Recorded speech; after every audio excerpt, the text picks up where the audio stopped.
నటరత్న ఎన్టీఆర్కు 1962వ సంవత్సరం బాగా కలిసి వచ్చిందని చెప్పాలి.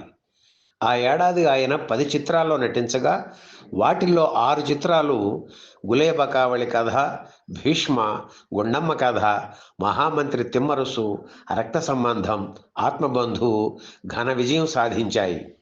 ఆసక్తికరమైన విషయం ఏమిటంటే, 'రక్త సంబంధం' చిత్రంలో అన్నా చెల్లెళ్లుగా నటించిన ఎన్టీఆర్, సావిత్రమ్మ ఆ సినిమా విడుదలైన 43 రోజులకు వచ్చిన 'ఆత్మబంధువు' చిత్రంలో హీరోయిన్లుగా నటించి అలరించారు. అంతకుముందు వచ్చిన 'గుండమ్మ కథ' చిత్రంలోనూ వీరిద్దరూ జంటగా నటించారు.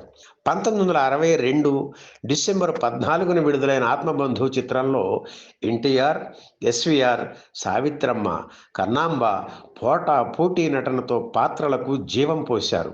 ఈ చిత్రానికి తమిళంలో వచ్చిన 'పడిక్కదా మేధై' చిత్రం ఆధారం.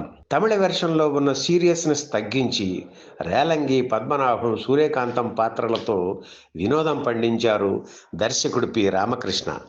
తమిళ చిత్రానికి సంగీత దర్శకత్వం వహించిన మామ మహదేవన్ తెలుగు చిత్రానికి స్వరాలు అందించారు.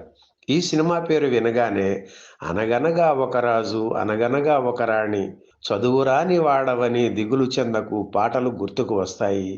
Doctor C. నారాయణ రెడ్డి ఈ 2 పాటలు రాశారు.